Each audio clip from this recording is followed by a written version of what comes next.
អូខេនេះបងប្អូនកុំភ្លេចមកសៀមរាបណាគេថានំបញ្ចុកទឹកប្រហុក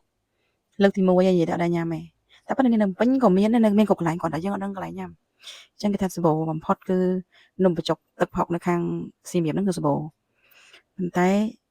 អាយដាមលោកជំទាវលោកកូននេះគឺគាត់មិនព្រមសាកល្បងទេមកដល់នឹងហើយក៏នៅតែបាញ់ឆាវអញ្ចឹងខាងនេះគឺសាកល្បងតែខ្ញុំអត់ចេះញ៉ាំទេពេលញ៉ាំនោះសួរអ្នកលក់ហ្នឹងគេញ៉ាំមិនគេដាក់អីខ្លះអញ្ចឹងណា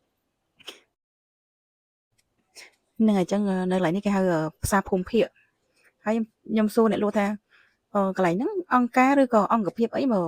បានជាដាក់ភូមិភាគអញ្ចឹងហើយគាត់ស្លៀកដូចអ្នកភូមិភាគអញ្ចឹងណាវាមានមួកមានអាវដូចជាអ្នកធ្វើការក្នុងភូមិឃុំអីចឹងណាគាត់ថាអត់ទេភូមិហ្នឹងគេហៅភូមិអញ្ចឹងហ្មងឈ្មោះអញ្ចឹងណាហើយសួរគេថាអាហ្នឹងគេញ៉ាំមិនគេដាក់អីគេមុន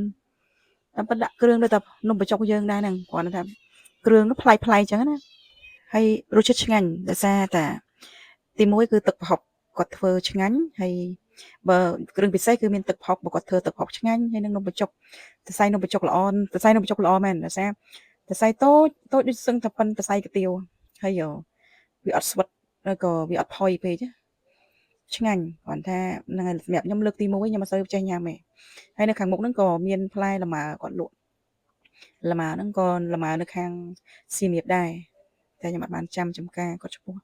មោះអីនេះសិតគាត់ធ្វើខ្លួនឯងអញ្ចឹងទៅមុខហាងហ្នឹងនេះជាលើកទី1ដែរ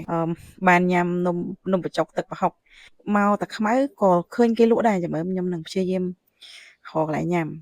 អញ្ចឹងទៅពេលញ៉ាំហើយនេះគឺចេញពីអង្គរធំចេញពីអង្គរតូចមើលនេះមើលថ្ងៃរះ